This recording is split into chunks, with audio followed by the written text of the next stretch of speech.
오늘 하나님께서 우리에게 주신 말씀은 사무엘상 1장 10절에서 11절의 말씀입니다. 사무엘상 1장 10절에서 11절입니다.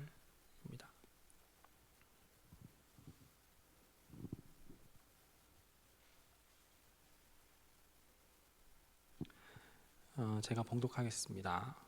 한나가 마음이 괴로워서 여호와께 기도하고 통곡하며 서원하여 이르되 만군의 여호와여, 만일 주의 여종의 고통을 돌보시고 나를 기억하사 주의 여종을 잊지 아니하시고 주의 여종에게 아들을 주시면 내가 그의 평생에 그를 여호와께 드리고 삭도를 그의 머리에 대지 아니하겠나이다.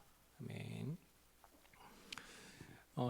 2020년이 되면서 코로나가 이제 시작이 되었고, 그래서 코로나로 인하여서 사람과 사람 사이의 접촉은 이제 거의 불가능해졌었던 시기를 우리가 보냈었습니다. 코로나로 인하여서, 팬데믹 시대로 인하여서 우리 생활 가운데에 달라진 것이 정말 많긴 하지만 그 중에서도 가장 크게 변한 것 중에 하나가 있다면 바로 종교 행사입니다. 그리고 그 중에는 예배가 있겠죠.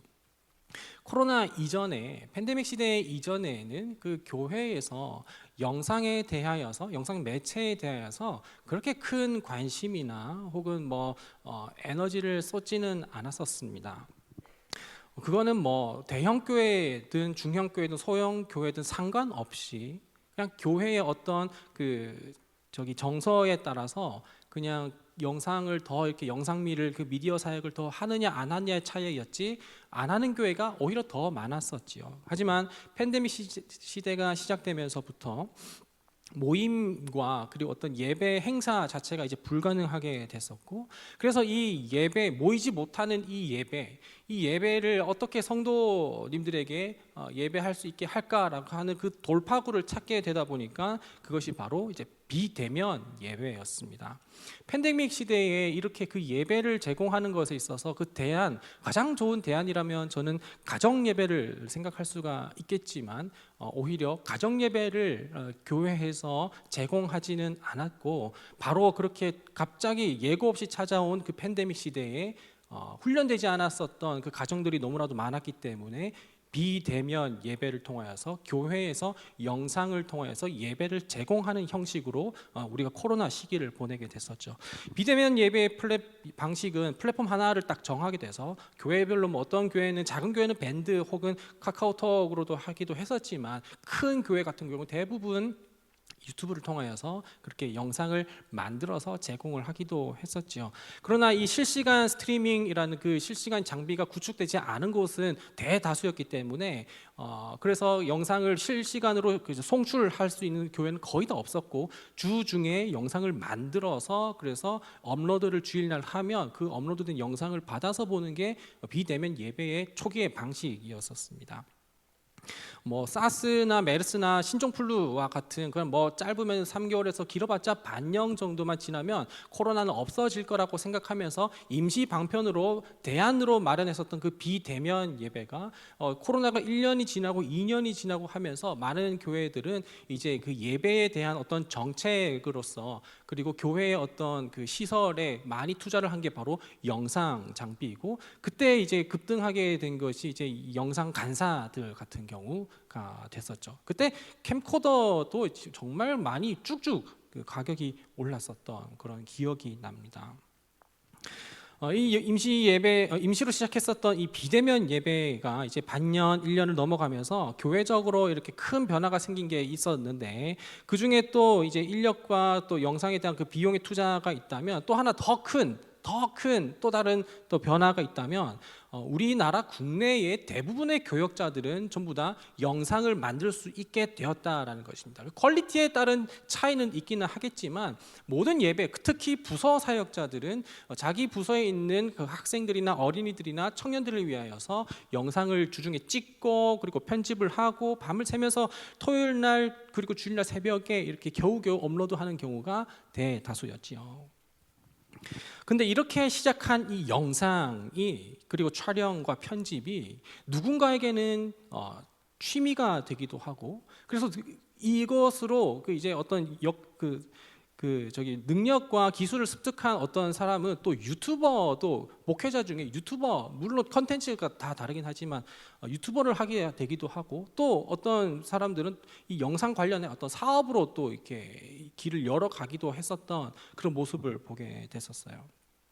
제 후배 중에는 이제 준전임으로 이제 목사로 이제 목회하는 이제 후배가 한 명 있는데, 준전임이라고 하는 것은 이제 전임이라고 하면 풀타임이라서 6일 정도 근무를 하는 것이고, 준전임은 4일 정도 이렇게 근무를 하는데, 이 준전임으로 이제 교회 4일을 하고 나머지 3일은 이제 영상으로 이렇게 사업을 하는 친구가 이제 있습니다. 지금도 하고 있는데, 학교 강의나 세미나 같은 것들, 줌 같은 것들, 혹은 뭐 유튜브나 뭐 그런 것들을 해서 이렇게 중계를 한다든지, 그리고 이제 편집을 한다든지, 뭐 그런 것을 이제 계속 다니고, 그리고 뿐만 아니라 뭐 웨딩 영상도 촬영해서, 그래서 이제 전부 다 스냅을 담은 다음에 나중에 또 편집을 또 6분짜리 편집해서 또 제공하고, 그렇게 돈을 받으면서 또 이게 살아가는 이제 후배가 있어요.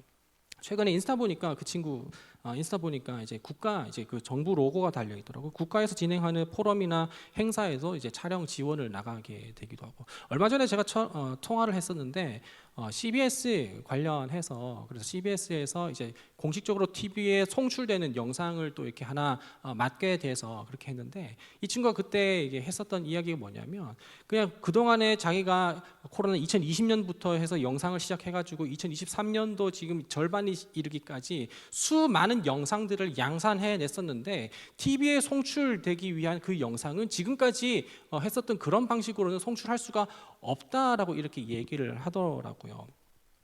뭐 그냥 뭐 화질이나 음질의 문제도 아니었고요. 혹시 뭐 초당 프레임에 대한 그런 문제도 아니었었습니다. 기본적으로는 이제 써야 하는 폰트와 그리고 쓰지 말아야 하는 폰트가 있었고, 써야 하는 음향 효과와 쓰지 말아야 하는 음향 효과도 있었을 뿐만 아니라, 그리고 앵글 자체도, 화각 자체도 방송국에서 전체적으로 정해놓은 매뉴얼이 있는데, 이 매뉴얼 안에 들어가게 하기 위한 그 영상 촬영을 이제 해야 됐었고, 그것이 조금이라도 0.5초라도 들어가면 그건 잘라내야 되는 그런 상황 가운데에서 어려움을 호소하는 그런 통화를 저번에 한 적이 있었습니다. 그러면서 이제 영상을 처음부터 시작할 때 아예 전공으로 시작해서 했었더라면, 그러면은 이런 어려움을 겪지 않았는데, 참 그렇게 좀 그런 이야기를 하는 그런 통화를 했었습니다. 이 친구는 사실 이 영상이라는 매체 자체는 팬데믹으로 인하여서 비대면 예배를 위해 예배 제공을 하기 위하여서 시작한 영상이었지만, 이게 취미가 되고 또 잘 하다 보니까 사람들이 자꾸 외주를 맡기게 되고, 그러면서 입소문이 나서 정부 활동이나 혹은 CBS까지 이렇게 가는 그런 상황에 이르기까지는 했지만, 그러면서 수많은 3년에 이르는 그 시간 동안 수많은 영상을 양산해내긴 했었지만, 정작 TV 출연을 위해서 짤막한 영상 하나를 올리는 것에 대해서는 그거는 그 정규 방송에 대한 매뉴얼에 따라 다 같지 않아서, 그래서 너무나도 힘들었다. 다 거의 갈아엎어야 되는 그런 상황. 자, 이렇게 길게 이야기한 건 뭐냐면, 어쩌면 우리의 신앙생활도 이와 비슷할 수도 있겠다라는 그런 생각을, 그 이야기를 이제 하는데요. 여기 모인 사람들 중에 우리 모두가 기도를 정말 잘해서, 그래서 기도하는 것마다 하나님께서 응답해 주시고, 기도하는 그 것마다 이루어져서, 그리고 하나님 기도할 때마다 하나님의 음성이 들리게 되기도 하고, 내 마음을 하나님께 딱 올려드렸을 때 또 하나님께서 받으시는 그것이 너무나도 선명하게 경험되어서, 그래서 내가 예수님을 믿고 신앙생활을 해야겠다 라고 하는 사람이 없다라는 거죠. 우리가 기도를 먼저 시작했다라기보단 신앙생활을 하다 보니 그 하던 중에 기도를 하게 됐다라는 것이에요. 우리는 기도를 이제 성경을 통하여서 정말 제대로 이렇게 배웠다라기보단, 우리가 기도를 하고 있는 이 모습은 어쩌면 성경에서 이렇게 나타난 기도가 아니라 가깝게는 부모님이 하시는 그 기도를 들었거나, 혹은 뭐 예배를 통하여서 선생님들이나 혹은 장로님들이나 목사님들이 했었던 그 기도를 듣고, 그 기도를 어쩌면 따라하고 모방하는 그 선 안에서 우리가 기도를 하게 되는 경우가 많다라는 것이죠. 여기에서 누가 성경에서 이렇게 기도를 하라고 이렇게 했어라고 거기에 대한 신학적인 접근과 그리고 해석을 통하여서 기도를 하는 사람이 여기에 얼마나 계신가요? 무시를 하는 게 아니라 우리는 거의 대부분 그렇다라는 것이죠. 그러다 보니까 우리가 이제 그렇게 그냥 제대로 알지 못하는 기도를 하다 보니까 기도에 대해서 오해가 생기기도 하고, 기도를 아무리 해도 뭔가 시원하다기보단 그때 당시는 시원하지만 기도가 끝나자마자 몰려오는 그 현실 가운데의 답답함과 좌절감은 우리를 여전히 괴롭히게 되는데, 그러면 이 기도와 이 현실 사이의 이 괴리를 우리는 어떻게 받아들여야 하고 이것을 어떻게 해결해야 되느냐, 이것은 우리가 신앙생활하면서 정말 적지 않은 문제이기도 하다 말입니다. 기도는 그저 자기 위로와 같다고 생각이 들 때도 있고, 종교적으로 그냥 자기 합리화인 것 같다고 생각이 들 때도 있고, 때로는 그냥 내가 상상해내서 만들어낸 그 절대자에게 의지하는 나약한 종교 의식이 아닌가라고 생각이 될 때가 우리가 있다라는 것이죠. 기도를 할 때마다 안 들려요. 하나님 음성 듣고 싶은데, 그래서 들으면 그 명확히 들리는 그 음성에 따라서 내가 하고 싶은데 안 들린단 말입니다. 그래서 그게 답답하다라는 것이죠. 이제 우리는 이런 오해를 하나씩 풀어가고, 시원하지 않겠지만 하나씩 풀어가고, 그리고 좀 더 제대로 된 기도를 하기 위하여서 우리는 이제 기도를 배우다라는 시리즈를 시작하게 됩니다. 그리고 오늘 이번 시리즈는 여러분들 몇 번째냐면 0번째인데, 이번 설교는 물론 이제 서론과 본론과 결론이 있긴 하지만 이 전체적인 시리즈의 어떤 서론과 같은 그런 내용이 되기도 할 거예요. 그래서 그렇게 기도를 배우다라는 시리즈를 시작하고, 이번 시리즈는 거의 한 6주 정도, 한 달 반 정도 되는 시간을 통하여서 기도를 통하여서 이야기를 나누고, 제가 이 기도 시리즈를 준비한 것은 사실은 거의 한 반년은 조금 덜 된 것 같은데, 섣불리 이렇게 시작을 하기가 쉽지가 않더라고요. 왜냐하면 기도에 대해서 이렇게 6주 만에 이렇게 설명을 다 마친다라는 것은 너무나도 교만한 일이고, 그리고 많은 영성가들이나 신학가들도 이 기도에 대해서 이렇게 많은 분량으로 이렇게 할애하여서 이렇게 얘기를 했지만, 그렇지만 이거를 6주 만에 여러분들의 가려운 부분을 다 해결할 수 있는 것은 아니라는 점에서 우리는 아주 기초적인 부분, 그리고 기도에 대해서 오해하지 않을 수 있는 부분에 대해서 가볍게 배워간다라는 식으로 우리가 생각해 주시면 될 것 같습니다. 이번 시리즈를 통하여서 저는 이 기도할 때 응답받는 비결에 대하여서 얘기를 하지는 않을 것입니다. 그리고 혹은 방언 기도하는 방법에 대하여서라든지 아니면 하나님의 음성을 듣는 어떤 방법에 대하여서도 얘기를 하지는 않을 것입니다. 여러분들에게 기도의 시간을 채우라 끈기 있게 하라라고 그렇게 얘기도 하지 않을 것이고요. 기도의 공식은 바로 이런 것이다라고 얘기를 하지도 않을 것입니다. 여러분들에게 수많은 기도나 또 기도 제목을 양산해내라라고 말하지도 않을 것입니다. 그냥 이것에 대해서는 저만 알고 있으려고 그냥 욕심쟁이처럼 그렇게 다물고 있는 그런 것이 아니라, 기도의 본질은 거기에 있지 않기 때문에, 다른 것에 있기 때문에 더 중요한 것을 다루기 위하여서 앞에 있었던 그 얘기를 하지 않고 다른 얘기를 하려고 하는데요. 오히려 이 기도를 배우다라는 이번 시리즈를 통해서 우리 그리스도인들이 하는 그 기도가 저기 지구 반대편에 있는 아프리카의 그 부족 중에 한 부족이 하는 그런 기도와 같지 않다라는 것을, 힌두교도들과 그리고 무슬림들이 하는 기도와 같지 않다라는 것을, 불교와 그리고 무신론자들이 하는 기도와는 우리가 하는 기도가 다르다라는 것을 얘기를 하려고 합니다. 성경을 통해서 하나님께서 말씀하시는 그리스도인의 기도란 무엇인지 한번 차근차근 6주, 오늘 포함해서 6주 동안 함께 알아가 보고자 합니다. 여러분들 기도하시죠? 기도 다 당연히 합니다. 여러분들 기도 당연히 합니다. 밥 먹기 전에도 하고, 또 자기 전에도 하고, 일어나서도 하고, 예배 전에도 하고, 예배 중에서도 하고, 설교 후에서도 하는 게 우리의 기도입니다. 자, 그런데 우리만 기도하는 것은 아니에요. 우리만 기도하는 것은 아니고, 어쩌면 이 인류의 대부분의 사람들은 기도를 합니다. 기도를 다 해요. 그게 이제 자신의 루틴에 기도에 포함이 돼 있고, 또 습관이나 버릇이 되어서 이렇게 하는 사람도 있을 것이고, 또 의무감이나 책임감에 의하여서 기도를 하는 사람도 있을 테고, 그리고 혹은 답답함과 또 절망감 그 사이에 사로잡혀 있어서 더 이상 이제 뭘 해야 될지를 모르겠고 할 만큼 이제 다 했는데 이제 할 수 있는 것이 더 이상 없어서 그래서 답답함 가운데에 기도하는 그런 사람들도 있다라는 것이죠. 비록 기독교인이 아니다 하더라도 우리가 하는 이 인류 모든 사람들이 하고 있는 그 기도는 뭐 물론 대상의 문제가 있을 수가 있겠고 혹은 목적의 문제가 또 다를 수도 있겠지만 웬만한 사람들은 기도를 다 합니다. 만약에 기도를 할 때 대상의 문제라고 한다면 어떤 대상에게 기도를 하게 될까요? 우리뿐만 아니라 그리스도인이 아닌 비그리스도인들도 기도를 하는데 어떤 대상에게 기도를 할까요?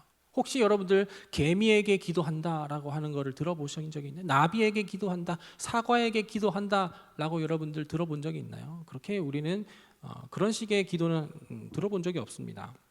대상의 문제라고 할 때 내가 할 수 없는 것, 나의 영역이 아닌 것을 위하여서 할 때, 그러니까 나보다 훨씬 더 능력이 있고 그리고 나보다 더욱더 절대자에게 기도를 하는 경우가 인간이 하는 기도라는 것이죠. 그래서 뭐 예를 들면 바람아 내 마음을 그녀에게 전해다오 하면서 그런 거, 내가 할 수 없는 그런 이야기를 나보다 뭐 더 잘 할 수 있는 절대자, 예를 들면 바람, 태양이시여, 구름이시여, 이제 우리 그만 비를 그치게 해주시고 뭐 이런 기도인 것이죠.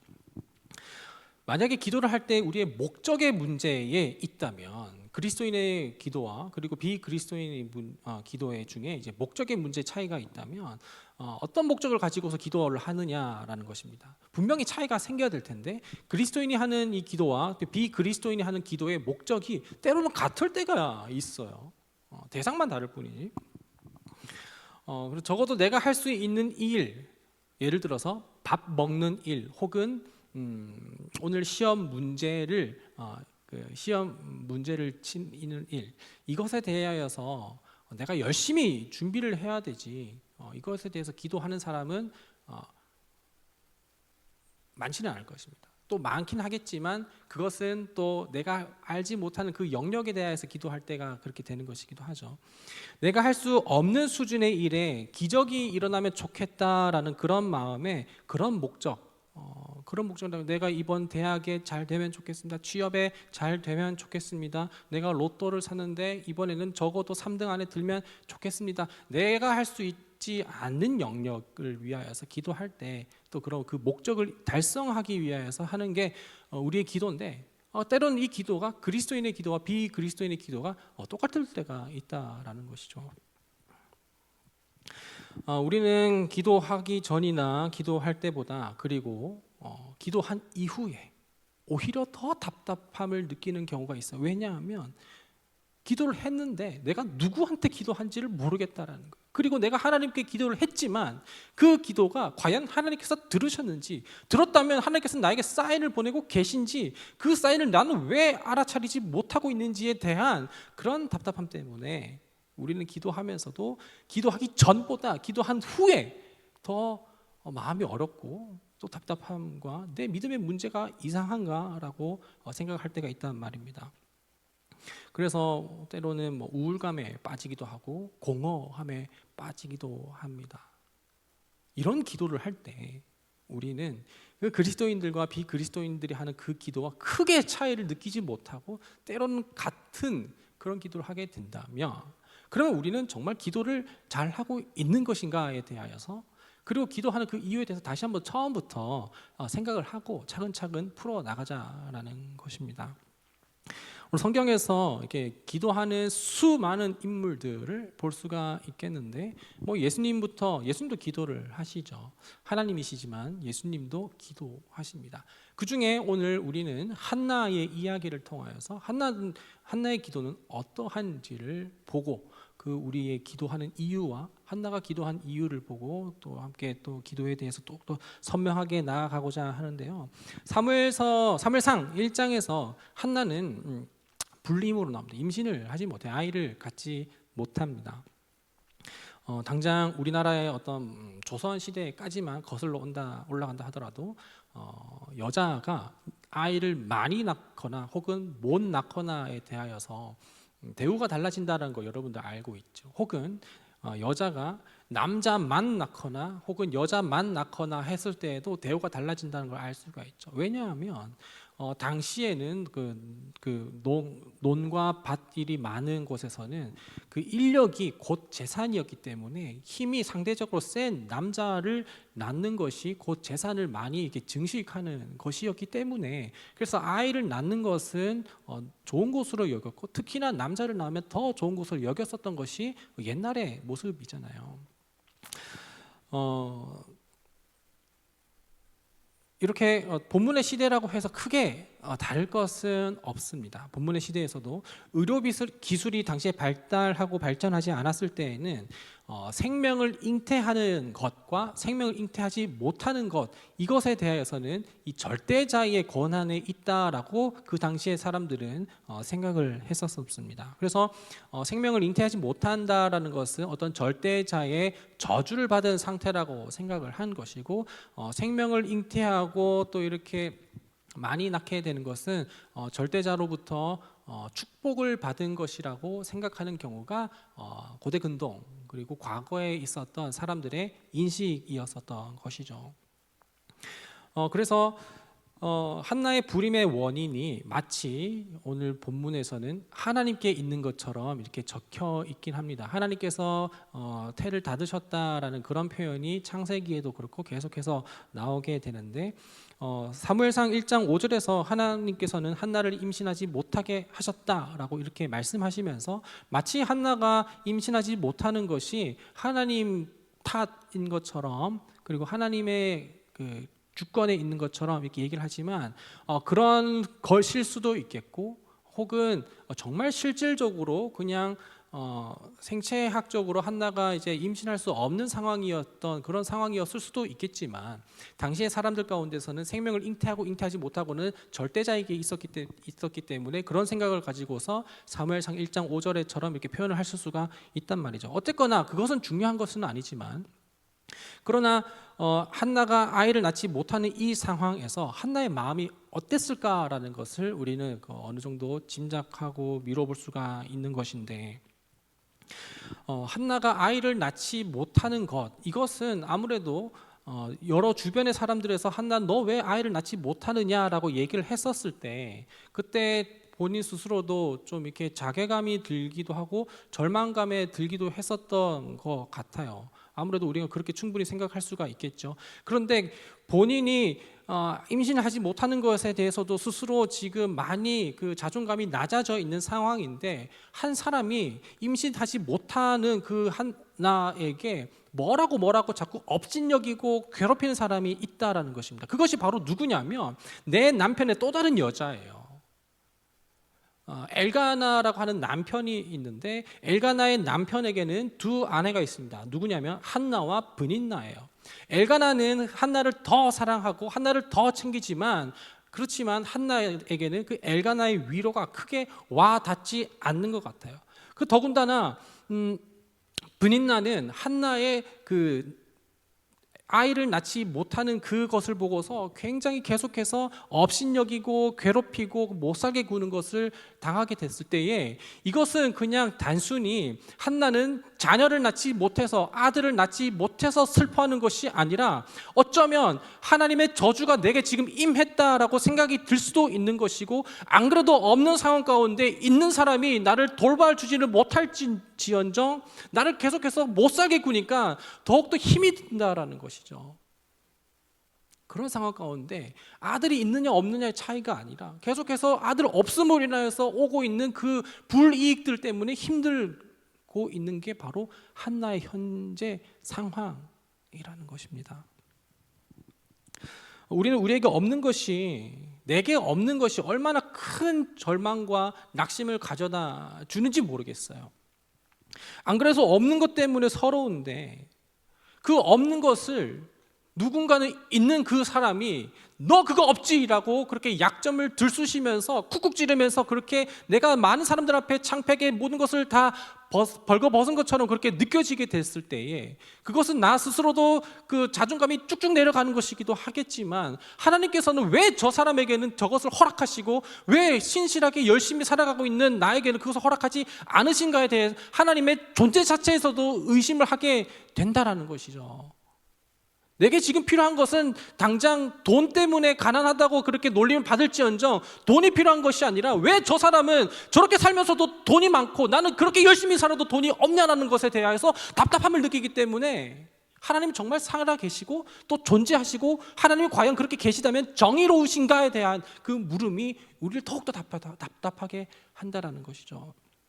그래서 그렇게 내게 없는 것으로 인하여서 가진 사람들이 나를 가지고서 너 왜 그거 못하냐, 너 왜 그거 없냐라고 그렇게 몰아붙이게 됐을 때 심장이 계속해서 조여오고 정말 터질 것만 같고 도망치고 싶고 차라리 그만 살고 싶다라고 생각이 들게까지 한다라는 것이 한나의 어떤 모습이 아니었을까라고 생각해 보게 되는 것이죠. 1장 5절에서도 그렇고 그리고 1장 8절에서도 그렇고 남편 엘가나는 나름대로 한나에게 위로를 해줍니다. 위로를 해주는데 하지만 한나는 엘가나가 그렇게 해주는 위로와 또 사랑, 브닛나에게는 주지 않는 엘가나가 자기한테만 주는 사랑은 사실 그렇게 위로가 되지 않았었던 것 같아요. 없는 것으로 인하여서 마음의 짐이 너무나도 힘든데 그 마음의 힘든 짐의 무게는 마치 지구에서 느끼는 중력이 아니라 태양에서 느끼는 중력처럼 너무나도 힘겹고 무겁다라는 것이죠. 오늘 본문에서 한나는 괴로운 마음에 우리가 읽은 본문에서 하나님께 기도하고 통곡하였다라고 이야기를 하고 있어요. 마치 이제 한나의 기도 1장 11절을 보면 하나님과 거래를 하는 것처럼 보이게 되는 그런 모습을 우리가 보게 되는데 성경의 표현에 따르면 이 거래 같은 이 모습이 한나에게는 이제 성경에서는 서원이라고 이렇게 이야기를 합니다.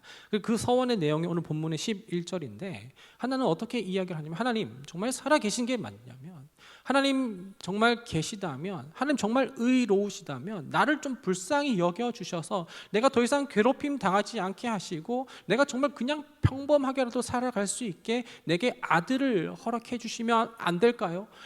나는 사실 아들이 필요한 것은 아닙니다. 하나님 내게 아들을 주신다면 내가 그 아들을 통하여서 행복을 누리려고 하는 것이 아니라 그 아들을 다시 하나님께 드려서 그 머리에 삭도를 대지 않게 하고 그 아이를 하나님께 헌신하게 하겠습니다라고 하는 게 한나의 기도예요. 한나는 지금 아들이 필요한 게 아니에요. 괴롭힘 좀 그만 당하고 싶고 정말 하나님께서 살아계시고 정의로우시다면 그 하나님의 정의로우심을 좀 보여달라는 그런 기도라는 것이죠. 이 삭도를 머리에 대지 않겠다라고 하는 것은 머리를 깎지 않겠다라는 것인데 이제 이거를 이제 나실인이라고 하는 것이고요. 나실인은 하나님께 헌신되어 드려진 사람이라고 얘기를 하고 이 나실인의 대표적인 사람이 바로 삼손이죠. 머리를 자르지 않아야 하는 포도주를 입에 가까이 대지 않아야 하는 그런 나실인인데 그 사무엘을 그렇게 헌신하여 드리겠다라고 하는 이 한나의 얘기를 우리가 보면 한나는 사실 아들이 급한 것은 아니었던 것 같아요. 한나가 구하고 있었던 건 다른 것이었어요. 한나의 기도는 쉽게 말해서 하나님 1,000만 원을 주세요. 그러면 제가 다시 하나님께 1,000만 원을 드리겠습니다 라고 하는 그런 간단한 기도는 아니에요. 지금 하나님께 한나가 간절하게 기도하는 이유가 있다면 그것은 아들을 통하여서 어떤 것을 누리려고 하고 그리고 내가 이제 아들을 가졌기 때문에 가지지 못한 사람에 대해서 다시 또 브닛나에게 받은 갈굼을 또 내리갈굼하려고 하는 그런 것도 아니라는 것이죠. 한나가 어쩌면 하나님께 기도하면서 구하는 이 궁극적인 이유에는 그냥 남들처럼 평범하게 살아가는 것을 구하는 것일 수도 있겠고요. 그리고 아들이 있음으로 인하여서 더 이상 브닛나에게 괴롭힘 좀 그만 당하고 싶은 그런 마음도 있겠지만 궁극적으로 한나는 이 불림이 하나님으로부터 다시 고쳐져서 이 불임이 하나님의 저주가 아니라는 것을 좀 확인받고 싶고 나는 버림받은 사람이 아니라는 것을 나는 가치 있는 사람이라는 것을 좀 확인하고 싶고 그리고 하나님의 존재를 경험하고 느끼고 싶어서 하는 그 기도였을지도 모른다는 것이죠. 하나님의 부재가 더 이상 느껴지지 않고 이제는 하나님의 임재를 누리고 싶다라는 그런 기도였을 것입니다. 그렇지 못한 현실에서 답답함 가운데 하나님의 존재를 좀 보여달라라고 하는 그런 기도이죠. 우리는 누구나 전부 다, 여기 있는 모든 사람들은 전부 다 기도를 합니다. 비현실적인 그런 현실 가운데에서 나의 힘으로는 도저히 어떻게 아무것도 할 수가 없어서, 그래서 이제 하나님의 영역이니 내 영역에서는 해결할 수 없으니 하나님 기도합니다라고 우리가 기도를 한다라는 것이죠. 이 잘 되게 해주세요, 이루어지게 좀 해결해 주세요 라고 하는 그런 기도예요. 하지만 이런 비현실적인 현실에서 겪는 어려움보다 더 답답한 것은 기도를 해도 바뀌지 않는 현실. 사실 우리 기도한다고 해서 성적이 오른다거나 기도를 한다고 해서 통장 잔고가 바뀌는 것은 아니잖아요. 기도를 한다고 해서 내 여자친구의 얼굴이 바뀐다거나 내 부모님의 형편이 바뀌는 것은 아니잖아요. 기도해도 정말 그 원인 때문에 기도를 하지만 그것이 바뀌지가 않는 것에 대한 답답함인 것이죠. 그럼에도 불구하고 우리는 기도밖에 할 수 없다는 것이 때로는 우리를 힘들게 한다는 것인데, 우리는 한나가 이렇게 기도한 이후에 하나님께서 한나를 기억하셔서 하나님께서 한나에게 사무엘을 주신다는 걸 우리 다 알고 있어요.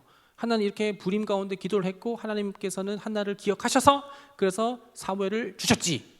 그러면 우리는 기도를 하면 우리는 그 기도를 하나님께서 들으시고 때로는 응답해 주시겠지라고 우리는 그런 메커니즘을 가지고서 우리가 기도를 할 수가 있는데, 하지만 우리가 쉽게 지나치는 것이 있다면 그것은 한나가 기도한 직후의 모습이라는 것이에요. 한나가 기도한 직후에 한나가 이제 11절에서 기도를 한 이후에 이제 엘리 제사장과 잠깐 대화를 나눈 끝에 그 18절에 한나의 어떤 상태가 나오는데, 기도를 하고 기도한 직후에 엘리와 이야기를 나눴고 엘리와 이야기를 나눈 그 직후에 한나의 모습이 담겨 있는데, 한나는 정말 기도하기 전에는 정말 절박하고 그리고 힘들고 좌절 가운데 있었지만 이 기도한 이후에 바뀐 그 18절의 모습에서 보면 더 이상 얼굴의 근심빛을 찾아볼 수가 없다라고 이야기를 하고 있는 것이죠. 지금 한나의 문제는 단순히 생각하면 아들이 생기면 해결되는 것으로 우리가 생각할 수 있지 않겠습니까? 아들이 해결된다면 하나님의 존재 그리고 하나님의 임재도 누려볼 수 있는 것이고, 그리고 더 이상 분인나로부터 갈굼도 당하지 않을 것이고, 내가 아들 있음으로 인하여서 나도 꽤 가치 있는 사람이라고 여겨질 수 있다면 아들을 얻게 되었을 때 그 감정이 바뀌어지는 것을 우리가 납득은 할 수 있겠는데, 하지만 아직 아들은 오지 않았는데 기도만 끝났을 뿐인데 더 이상 그 얼굴빛에 근심이 없다라는 것입니다. 어떻게 된 일일까요? 아까도 계속해서 거듭해서 이야기를 했지만 한나에게는 아들이 필요한 것은 아니었기 때문입니다. 일단 결과적으로 본다면 사무엘이라는 아들을 얻기는 했어요. 그런데 제가 봤을 때는 이미 사무엘이 아니다 하더라도 한나는 이미 그 근심으로부터 벗어난 모습을 볼 수 있게 된 것이죠. 비록 아들을 얻어야만이 그 앞에 놓인 모든 상황이 해결될 것만 같지만, 비록 아들이 없다 하더라도 하나님께 기도한 것 자체만으로도 근심이 없어졌다는 것이죠. 이것은 말로 표현할 수가 없어요. 사실 저도 근심이 참 많지만 기도하고 어떤 예배를 하고 찬양하는 그 가운데 하나님의 임재를 경험하게 됐을 때 상황이 바뀌는 것은 아무것도 없지만 제 마음가운데 밀려오는 이 평안함은 사실 이건 설교나 어떤 논리적인 문장으로 여러분들에게 설명할 수 있는 것이 아닙니다. 저는 설교를 준비하면서 그런 거를 경험했어요. 실질적으로 눈을 감고 두 손을 모고 기도를 하진 않았지만 이 기도에서 말하고 있는 그 궁극적인 그 기도의 어떤 의미를 가진 하나님께 기도를 했었을 때 상황은 바뀌지 않았지만 제 마음 가운데에는 넘쳐오는 평안함이 있었고, 그것이 오늘 한나가 18절에서 보는 그 근심빛이 없어지는 것을 저는 불과 오늘 새벽 2시에 경험했다는 거 참 감사하죠. 우리가 기도하는 이유를 다시 한번 생각을 해 보면 좋겠어요. 우리가 기도하는 이유. 단순히 문제의 해결이라면 문제가 해결됐을 때에는 하나님을 찾지 않을 확률이 크고, 그리고 또 다른 문제가 생겼을 때는 그 문제 때문에 그 문제 해결을 위하여서 하나님을 찾게 되는 경우가 많은데, 그렇지만 한나의 기도는 그렇지 않았고 또한 우리의 기도도 그러지 않았으면 좋겠다라는 말입니다. 우리 문제 때문에 절대자를 찾거나 또 궁극적인 문제 해결을 위하여서 그렇게 절대자를 찾을 수는 있겠지만, 만약에 그 문제 해결 때문에 절대자를 찾고 그 절대자가 해결해 주신다 하더라도, 그래도 그것이 계속 그렇게 기도를 빡세게 한다고 하더라도 그걸 이루어 주시는 것이 아니라 때로는 이루어 주지 않을 때도 있단 말입니다. 그러면 우리는 어떻게 해야 할 거란 말이죠. 우리는 문제 해결을 보려고 하는 것이 아닙니다. 기도의 궁극적인 이유가 문제 해결은 아니지만, 기도를 통하여서 진정으로 우리는 하나님의 존재와 하나님의 임재를 경험하는 것이죠. 그리고 이것에 대한 더 선명하고 분명한 이야기들은 이제 다음 주와 그 다음 주와 그 다다음 주와 다다다다음 주까지 하나씩 더 깊게 알아가려고 합니다. 기도는 결국에는 이것이 있어야 해결되는 그것이 아니라, 이것이 해결돼도 안 돼도 만족할 수 있는 하나님의 존재를 확인하는 것이죠. 지하 알죠? 주중에 많이 오는데 화장실을 많이 가요. 화장실을 가면 혼자 들어가는데, 그렇지만 거기에서 계속해서 하는 것이 있다면 아빠 거기 있어 라고 이렇게 계속 묻는 것입니다. 그러면은 이 목사님은 귀찮아가지고 나 여기 있어.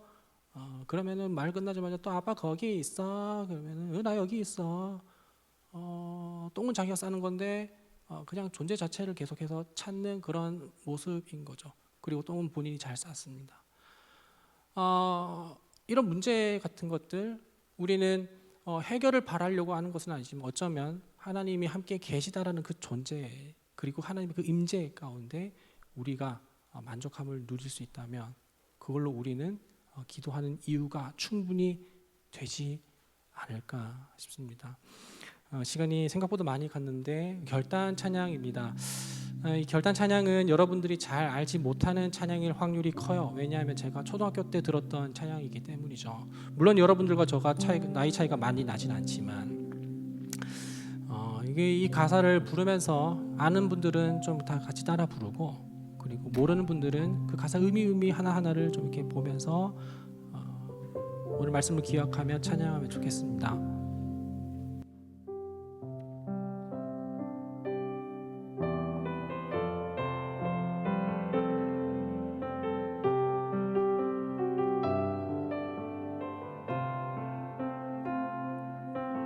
내가 걷는 이 길이 혹 굽어도는 수가 있어도 내 심장이 울렁이고 가슴 아파도 내 마음 속으로 여전히 기뻐하는 까닭은 하나님은 실수하지 않으심일세.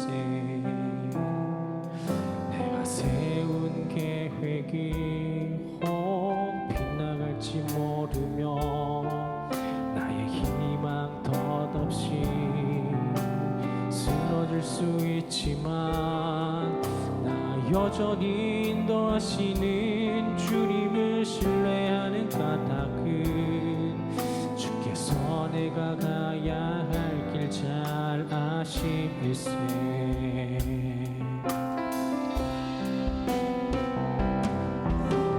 어두운 밤 어둠이 깊어 날이 다시는 밝지 않을 것 같아 보여도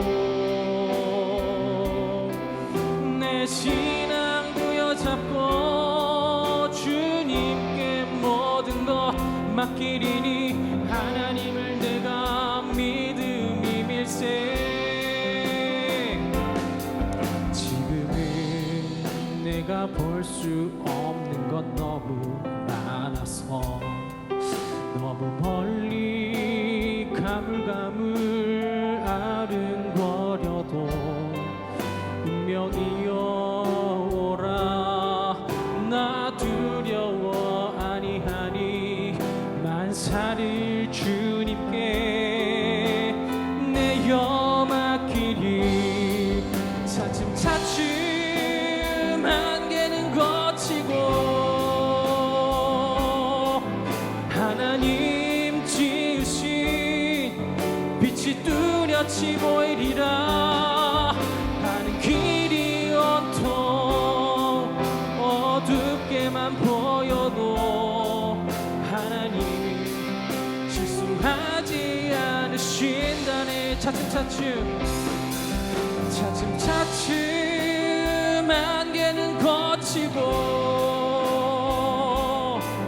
하나님 지으신 빛이 뚜렷이 보이리라. 가는 길이 온통 어둡게만 보여도 하나님 실수하지 않으신다네.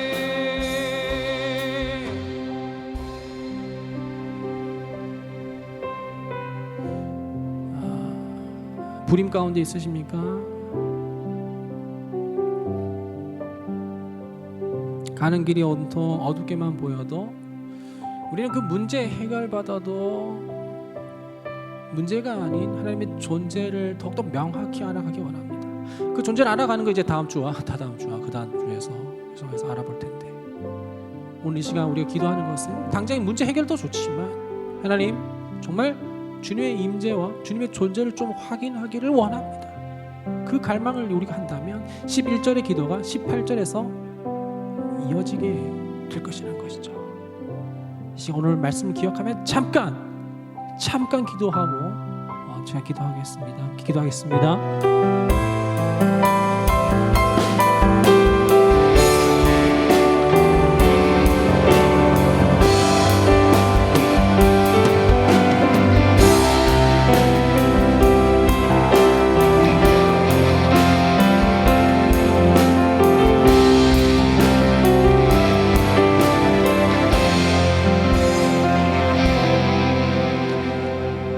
하나님, 답답합니다. 어쩌면 기도할수록 더 답답합니다. 상황이 변하지 않기 때문이죠. 음성이 들리지 않기 때문이죠. 그리고 내가 정말 잘 기도하고 있는지도 나조차도 모르기 때문이죠. 하나님, 우리는 그러나 기도의 이유가 다른 것에 있지 않고 정말 아빠 거기 있어 라고 하는 그런 간절한 부르짖음이 오늘의 우리의 기도가 되기를 원합니다.